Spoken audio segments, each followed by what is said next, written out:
And first of all, thank you, Praneeth, for accepting our invitation.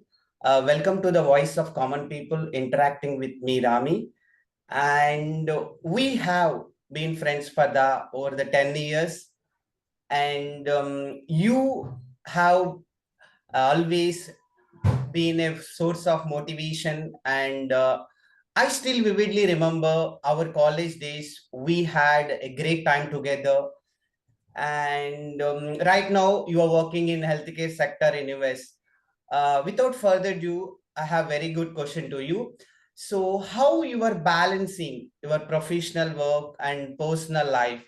I heard that some of the friends who are living in US, they are facing a lot of challenges right now.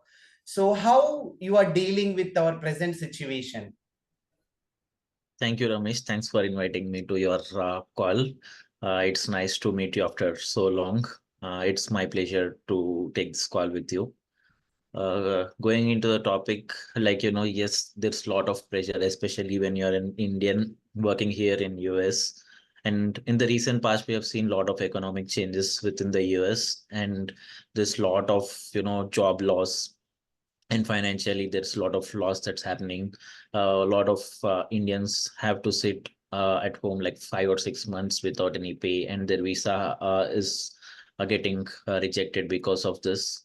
So that is one thing, and the main challenge of all the Indians living in US is about the visa situation. We do get H1B, and the lottery is quite low. Mhm. uh, and even if we get H1B visa, you'll have to extend it, and there is no scope for you to get green card. You'll have to continuously, get that renewed every two years or 3 years, and you'll have to do that for quite some time. And the green card wait time at the moment is 150 years for an Indian citizen. So this is a biggest challenge, or immigration, or getting a visa or a green card is the biggest challenge for all the Indians living in the US. But in your case, you are living for the past 8 years onwards. You are doing Yes. a commendable job, especially you have a great job, and you are balancing your family and as well as your professional. How you are balancing? But some people are literally it is a challenging. But in your case, how you are cope up with your time with the family as Just a second, well as Ramesh. job?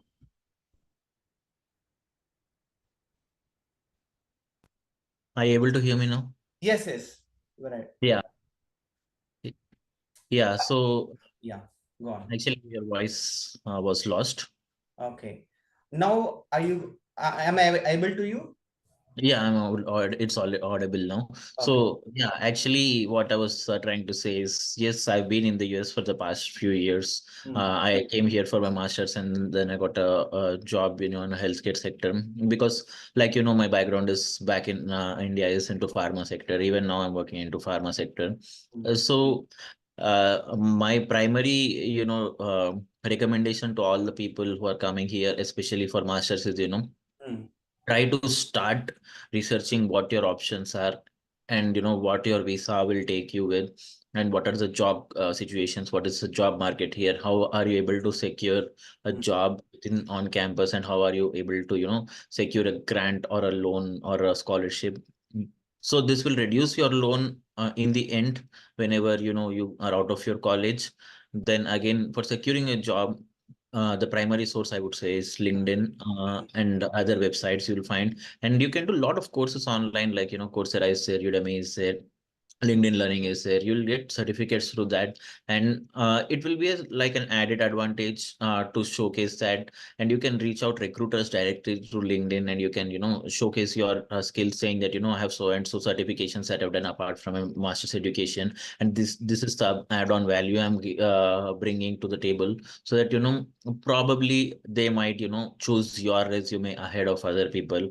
So with these things, if you do, probably you might secure a job whenever you are finishing your masters, Correct, correct. because Thank the you, number of Pranay. people that are coming to US Mm. every year is increasing quite a lot. Correct.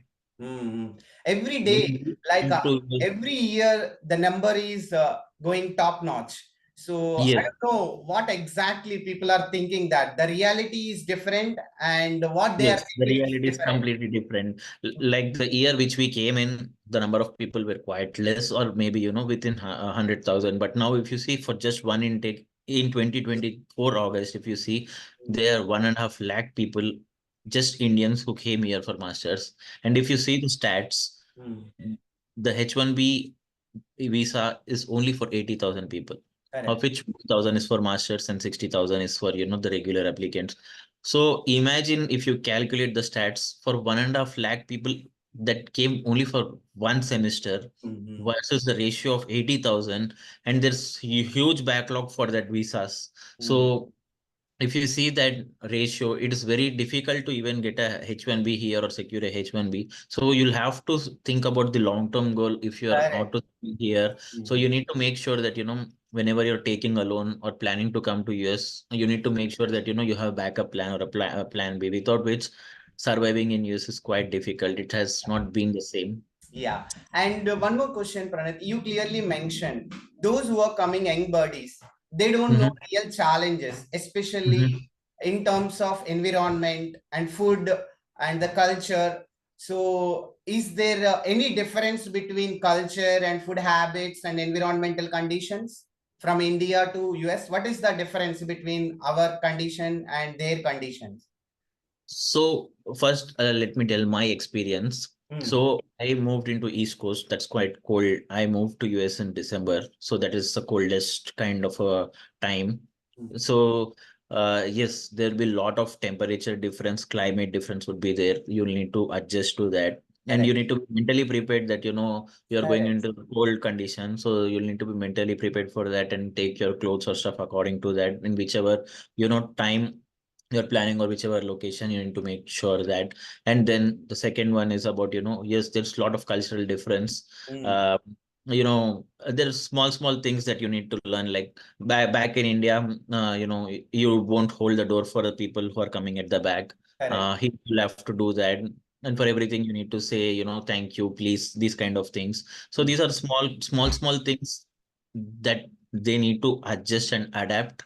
Hmm. So that these are very important Hmm. to survive here in the first few months. I mean, you'll get to know in the first 3 to 4 months, you'll get adjust to it and adapt. Yes. And the biggest challenge for you would be food. Hmm. You Yes. don't know Yes. cooking, Hmm. and if you can't, adjust to the food outside, because there are very few Indian options. I mean, nowadays there are a lot of Indian restaurants that are there in and around, Hmm. but back when we came here, there were very few Indian restaurants, Hmm. and they're quite expensive as well. Hmm. And as a master student, if you are not working, on campus, if you don't get any job or something like that, it's very difficult for you, because you'll have to pay for your, rent and everything. Hmm. Correct. Uh, and apart from that, then, the Indian food is quite expensive. So you need to learn a little bit of cooking, understand, what you should make, and within, financially how you can, sustain. Yeah. These are the things you need to learn Yeah. before you. My final question to you, Pranit, because I have known you for the past 10 years. We have very good relationship. If I'm facing any difficulties or any challenging, my first call goes to you. So what kind of Thank you, suggestion? Rami. Yeah, what kind of I need to take any route. I am facing any difficulties also. I need to take suggestions from who are experts in that field. But unfortunately, nowadays, people are not ready to take any advice from anybody because everyone think that everything I know, that I don't ask anybody. Why should I ask anybody? So they are thinking in a different perspective of angle, especially youngsters. So what kind of recommendation should you the youngsters in terms of this? See, first, I would say don't assume things. Correct. Hmm. If you don't know, just say don't know. Accept Correct. it Hmm. and ask people. You have lot number of resources. Correct. Like a decade ago, you don't have so many resources. Now you have Google, you have Chat GPT. You can search whatever you want. You can get whatever you want. Hmm. But you need to make sure that whatever you're putting in, that is correct, Hmm. and you can confirm it with people who are already Correct. doing that, and Absolutely. people who are facing it. Hmm. Say Yeah. for example, if you are coming to US also, Hmm.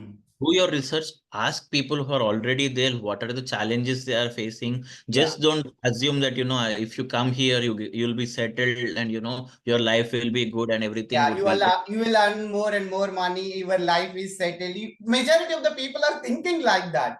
But Yeah, so you shouldn't have that perception or assume. You should know the ground reality, what you're correct, getting into. Then, if you're still okay to face those challenges, then you can take that step. correct, correct.